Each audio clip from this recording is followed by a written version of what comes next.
사도행전 26장 7절을 다시 봅시다. 시작.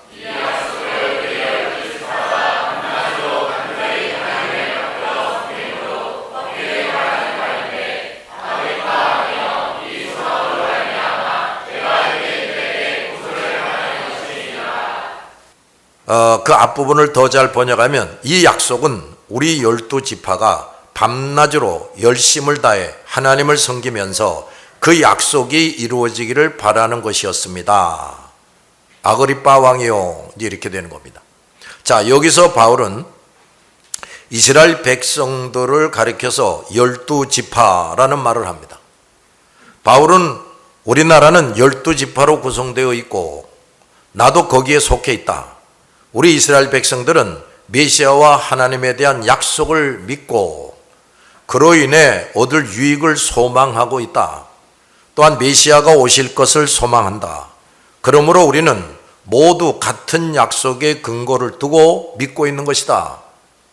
우리는 죽은 자의 부활과 앞으로의 세상, 천국에서의 삶을 소망하고 있다 라고 말하는 것입니다. 유대인들은 그 소망 가운데서 열심을 다해 하나님을 섬겨왔습니다. 그들은 아침과 저녁, 낮과 밤, 한 해의 시작부터 끝날까지 성전에서 하나님을 예배하며 섬겼습니다.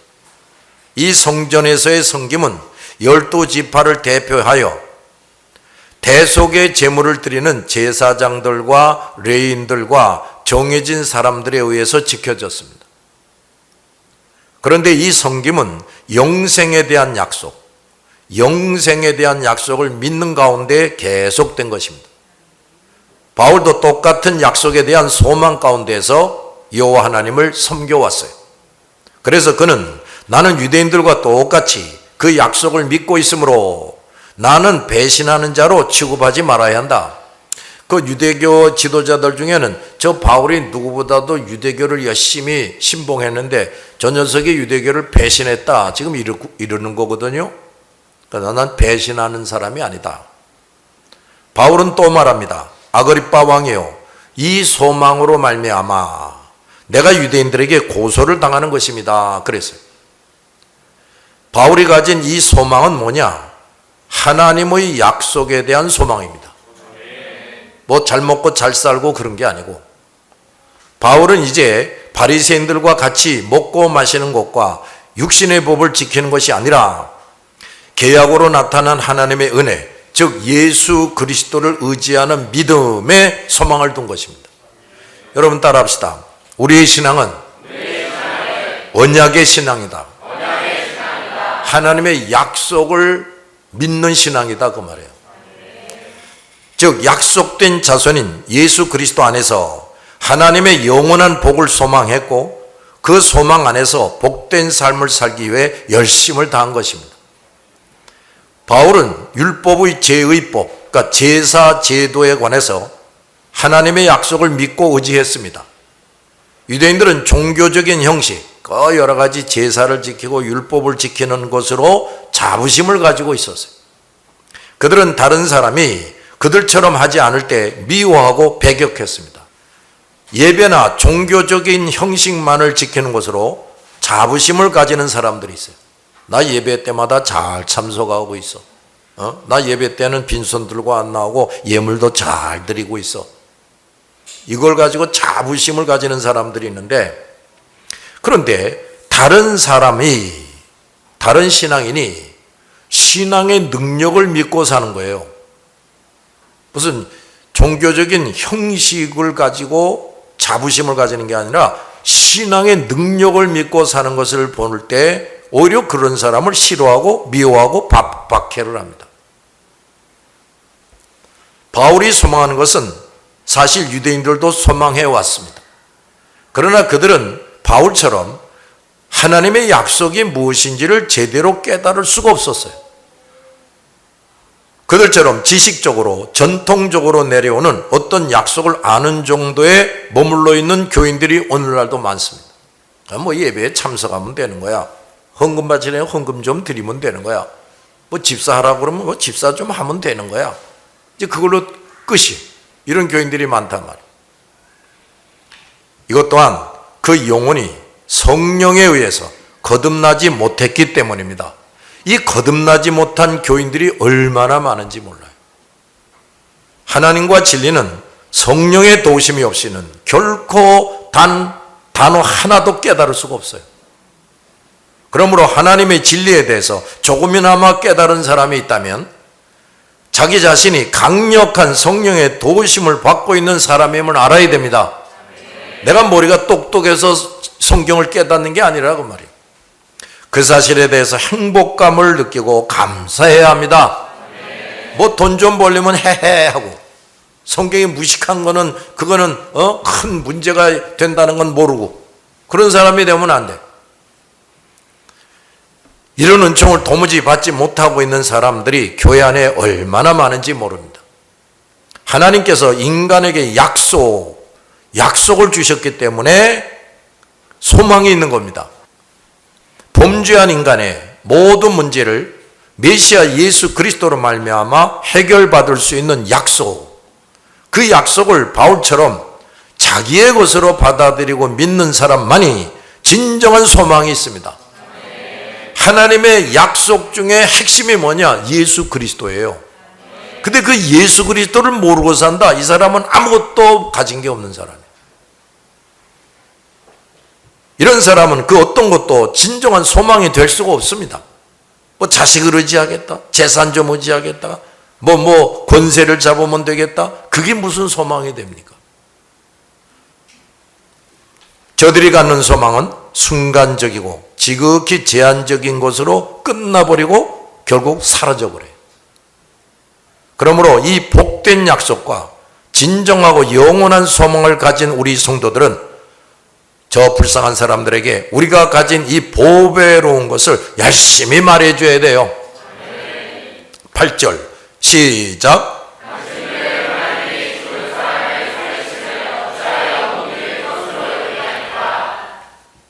바울은 하나님이 죽은 사람을 살리신다 하는 것을 강조합니다.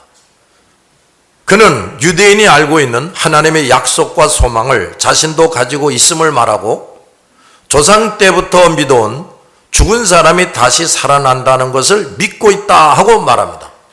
그런데 유대인들은 조상 때부터 믿어온 부활을 바울이 믿고 말하는 것에 대해서 싫어하고 핍박하고 있다고 말하는 거예요. 또 바울은 죽은 자의 부활이 있다는 것을 믿고 하늘나라를 소망했습니다.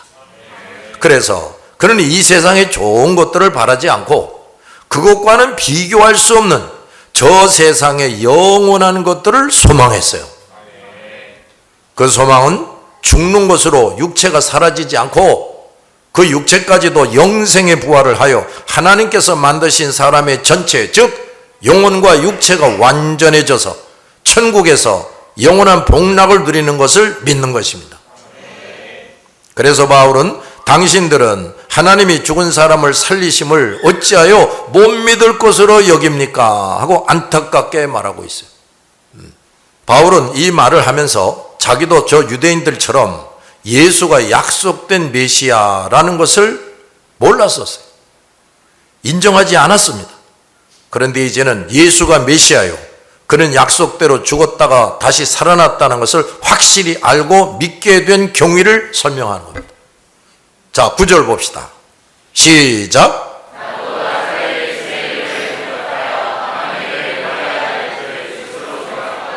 더 잘 번역하면 시작.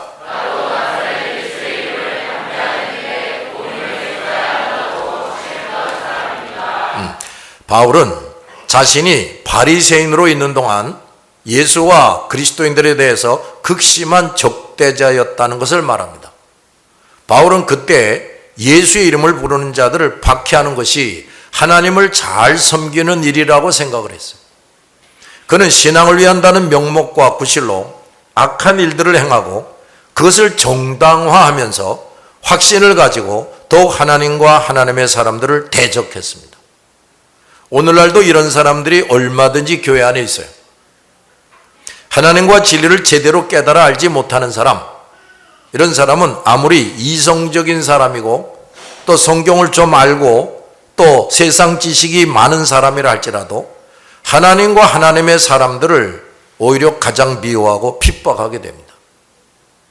그러므로 모든 성도들은 아직도 내가 제대로 깨닫지 못하고 있는 진리는 없는가? 아직도 하나님에 대해서 제대로 알지 못하는 것이 무엇인가? 날마다 성경을 연구하며 발견해야 하고 다윗 왕처럼 내가 하나님과 진리를 더 잘 알게 해주세요. 나를 더 잘 가르쳐 주십시오 하고 기도해야 됩니다. 10절을 봅시다. 시작.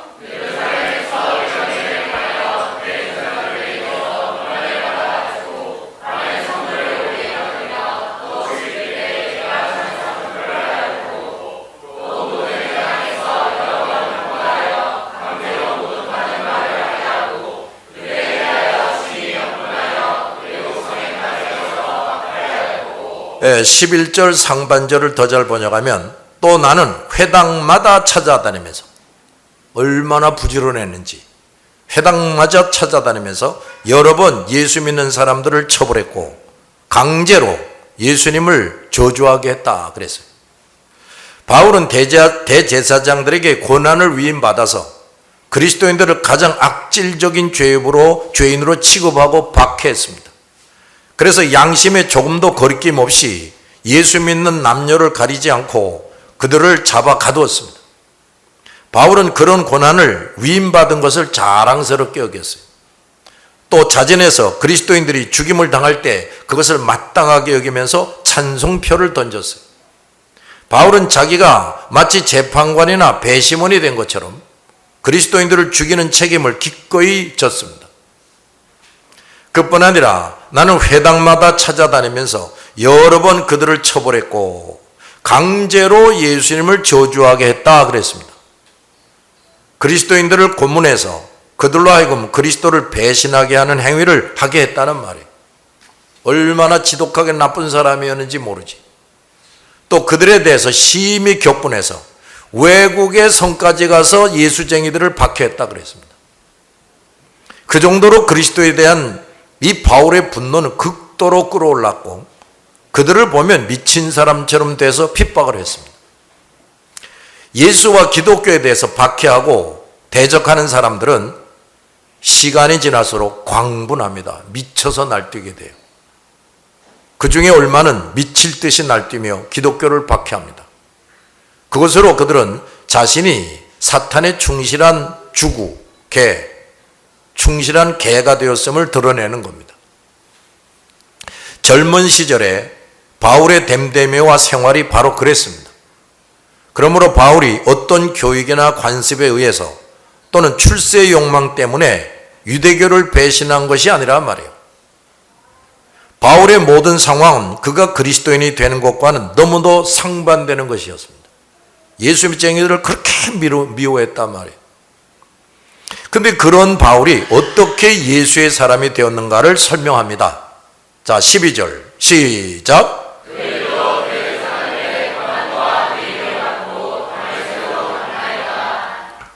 계속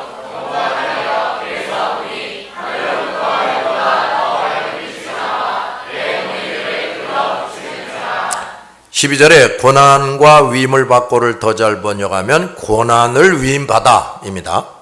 자, 여기서부터 바울의 개종된 체험담을 9장에서는 하지 않았던 말을 자세하게 하고 있어요. 바울은 자기가 경험한 초자연적인 사건들에 대해서 그것에 의해서 예수 그리스도를 믿게 됐다. 그리고 이방인에게 복음을 전하라는 명령을 예수로부터 직접 받았다 하는 것을 밝힙니다. 그는 자기가 그리스도인들에게 강압하여 그리스도를 부인하고 저주하게 했듯이 지금은 자신이 그리스도의 강력한 능력에 의해서 그리스도를 만나고 믿게 된 것입니다. 바울이 최고조로 악해져서 그 먼 다메섹까지 가서 그리스도인들을 박해하려고 했을 때 대제사장보다 더 높은 이 예수 그리스도지요. 예수님의 권능에 의해서 그 악행을 포기할 수밖에 없었고 오히려 유대인뿐 아니라 이방인들에게 가서 전도하라는 명령을 위임받습니다. 예수님으로부터. 예수쟁이를 체포해서 옥에 가두라는 위임을 받는 게 아니라 이방인들에게도 가서 전도해서 구원받게 하라 하고 예수에 의해서 위임을 받습니다. 이런 놀라운 변화는 대낮에 태양보다 밝은 강렬한 빛과 하늘에서 들려오는 음성에 의한 것이었어요. 즉 바울은 예수께서 주시는 보는 것과 듣는 것에 의해서 확실하게 그 예수가 약속된 메시아임을 믿게 되고 그 예수로부터 거룩한 명령을 받은 것입니다. 자, 바울은 종호에 해보다 더 밝은 빛이, 여러분 이 세상에 해보다 더 밝은 빛이 있습니까? 해보다 더 밝은 빛이 자신과 동행들에게 비친 것을 보았습니다. 그것은 인공적으로 조작해낼 수가 없지요. 해보다 더 밝은 빛을 어떻게 인간이 만들어냅니까? 왜냐하면 그때는 태양빛이 또 가장 밝은 종호 시간이에요. 낮 12시. 그리고 바울뿐 아니라 여러 동행자들이 함께 그 빛을 보았어요. 그게 환상이 아니라 말이지. 모든 사람들은 강렬한 그 빛을 보자마자 땅에 엎드러질 수밖에 없었습니다. 그 빛은 금방 사라지지도 않았고 계속해서 그들을 비추었어요. 구약시대에는 하나님께서 어둠 가운데 나타나셨다, 어둠을 그의 장막으로 삼으셨다 하는 말씀들이 있습니다. 또 하나님은 어둠 속에서 아브라함에게 말씀하셨다, 창세기 15장에 나와 있어요. 그런데 바로 이때에는, 지금 이때에는 예수 그리스도께서 태양보다 밝은 빛 가운데서 나타나셨습니다. 세상 만물을 창조하실 때에 하나님은 제일 먼저 빛을 만드셨죠?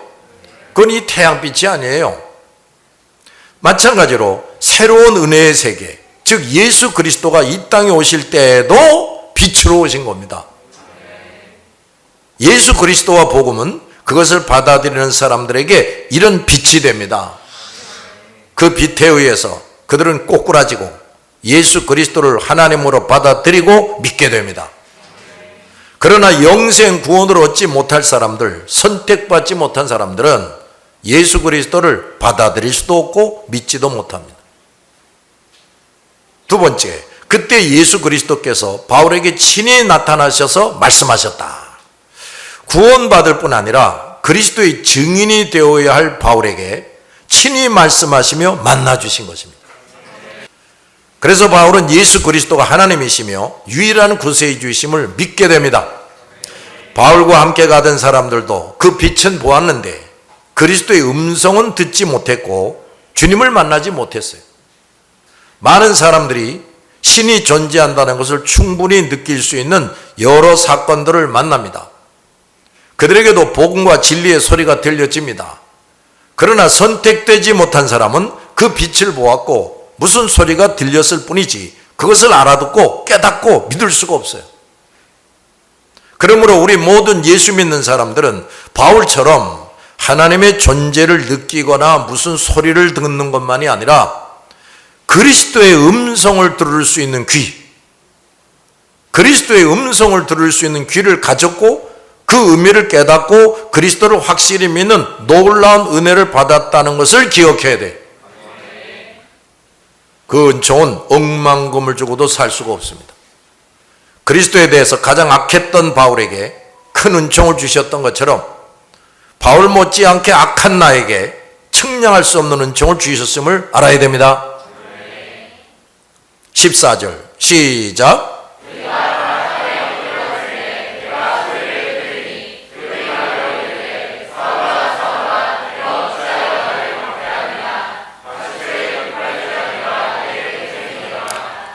거기 가시채를 뒷발질하기가 내게 고생이다를 더 잘 번역하면 가시 돋친 채찍을 발로 차보아야 너만 다칠 뿐이다 는 음성을 들었다, 이렇게 돼.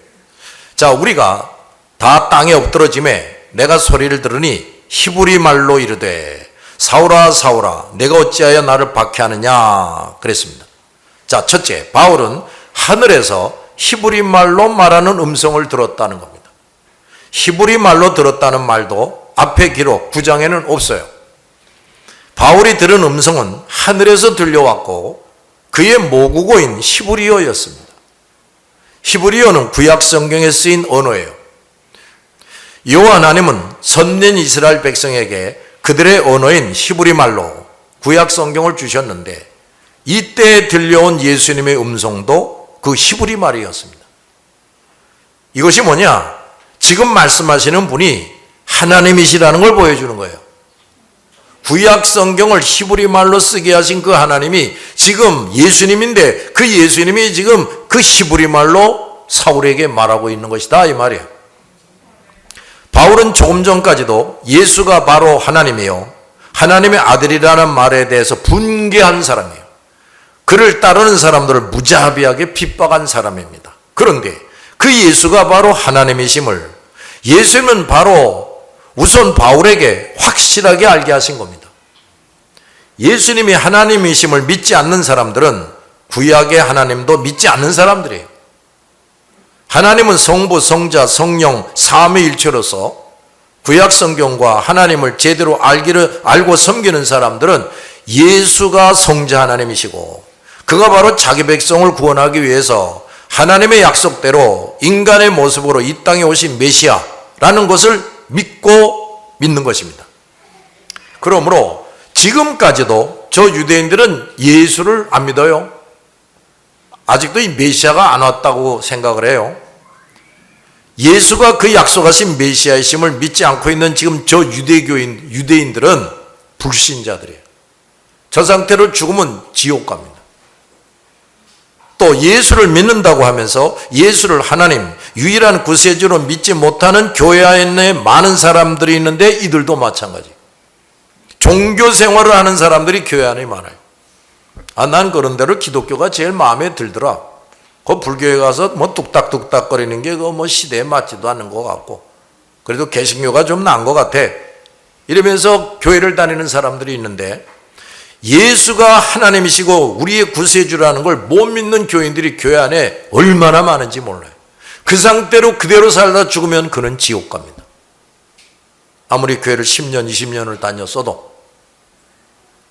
두 번째, 예수께서는 사울의 이름을 되풀이해서 부르셨어요.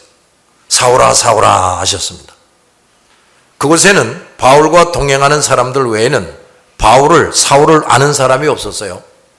그런데 태양보다 강한 빛에 모두 두려워서 땅에 엎드러져 있을 때 하늘에서 들려오는 음성으로 두 번이나 사울의 이름을 부르신 것입니다. 마치 패거리를 이끌고 못된 짓을 하러 가고 있는 두목에게 너희 놈 아무개야 꼼짝하지 말고 서라 하면서 누군가가 그를 지명하며 호령하는 것과 같은 것입니다. 단지 어떤 사람이 그렇게 했어도 놀라운 일인데 태양보다 밝은 강렬한 빛 가운데서 하늘에서 그런 음성을 듣게 됐다고 말해요. 주님은 그 두목인 사울의 이름을 확실하게 부르시면서 꼼짝없이 멈추어 서게 하시고 이제부터 그에게 어떤 조치를 취하시겠다고 말씀하시는 겁니다. 인류 역사상 하나님에 의해서 이렇게 초자연적으로 체포되고 그 이름이 지명되며 직접 치리를 받은 사람이 없어요. 그만큼 사울의 죄는 심각했고 그의 악행을 중단시키는 일도 시급한 일이었어요. 동시에 하나님께서 이 사울을 얼마나 특별하게 여기시고 다루시는가를 보여줍니다. 하나님으로부터 그 이름이 지명되거나 친히 음성을 듣는 사람들이 있는데 큰 은혜를 입은 사람들이죠. 하나님 보시기에 그다지 중요하지도 않은 사람을 천지 만물을 만드시고 통치 주관하시는 하나님께서 친히 만나주시고 그 사람의 이름을 부르시고 사람이 알아들을 수 있는 말로 말씀해 주시지 않아요. 중요하지 않은 사람은 더욱이 바울처럼 큰 죄를 범하고 있는 사람을 하나님께서 그렇게 대해 주신다면 그 사람은 큰 죄인이지만 하나님께서 특별히 사랑하시고 들어 쓰실 사람이 아닐 수가 없다 이 말이죠. 비록 사울과 같은 체험은 없지만 예수 그리스도를 분명히 알고 믿은 사람들은 하나님께 부르심을 받은 사람이에요. 소명, 성령의 강력한 능력에 의해서 영혼이 다시 태어난 사람입니다.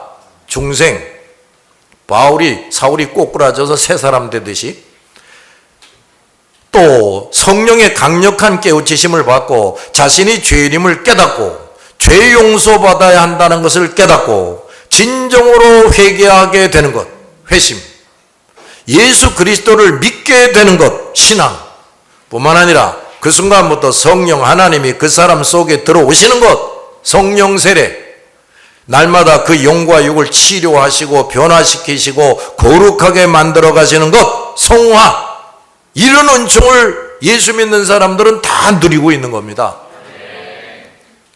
이런 사람들은 바울 못지않은 사랑을 하나님께로부터 받은 것입니다.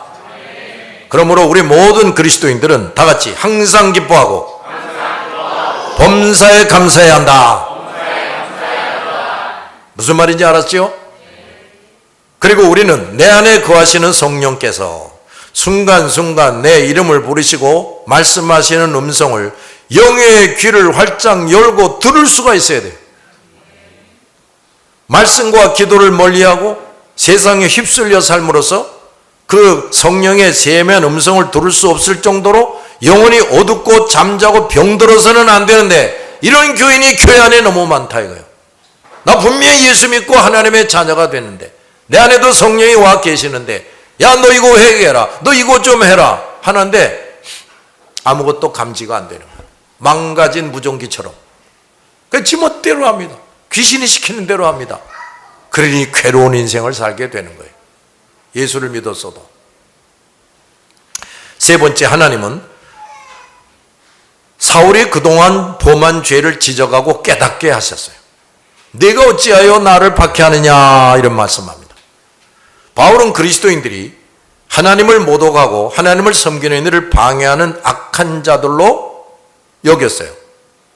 그런데 예수님은 그 그리스도인들이 누구보다도 하나님을 잘 알고 잘 섬기는 사람들이다.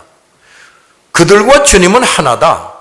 그들을 박해한다면 그것은 바로 하늘에서 지금 말씀하고 계시는 하나님, 곧 나 예수를 박해하는 것이다 하고 말씀하는 겁니다.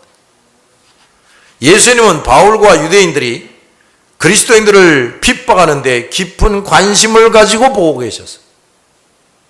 따라서 저들의 악행을 유심히 보시고 그리스도인들에게 악을 행할 때마다 진노하고 계셨습니다. 그런 사실을 바울과 모든 유대인들은 알아차리지 못했습니다. 그리스도인들 중에서도 상당한 신앙과 영적 분별력을 가진 사람들이 있는데, 이런 사람들은 이런 사실을 어느 정도 알고 있지만 아직 믿음이 연약하거나 하나님을 잘 알지 못하는 성도들은 주께서 그렇게까지 자신과 자신이 핍박받는 것을 세심하게 아시고 자기보다도 더 진노하고 계신다는 사실을 깨닫지 못합니다. 핍박을 당할 때마다 그저 두려워하고 괴로움만 합니다. 또 이거 하나님이 날 사랑하시는 거야? 하나님이 날 사랑하는데 왜 이렇게 고난이 많아? 이런 생각을 하게 된다. 그러나 그러한 그리스도인들도 주님은 똑같이 유심히 보고 계시고 알고 계시고 사랑하시고 그들을 위해서 여전히 일을 하고 계시는 겁니다. 예수 그리스도를 자신의 구주로 분명히 받아들이고 믿는 사람들은 모두 이와 같은 다 같이 주님의 돌보심과 사랑하심, 이걸 계속 받고 있는 거예요. 확실히 예수 믿은 사람은. 주님과 그리스도인들을 방해하고 핍박하는 자들은 언제까지나 그렇게 할 수 없습니다. 반드시 주님이 정하신 때가 되면 그들을 멈추게 하시고 꼬꾸라뜨리시고, 너 어찌하여 창조주 하나님이 나를 대적하고 핍박하느냐 하고 책망하시게 됩니다.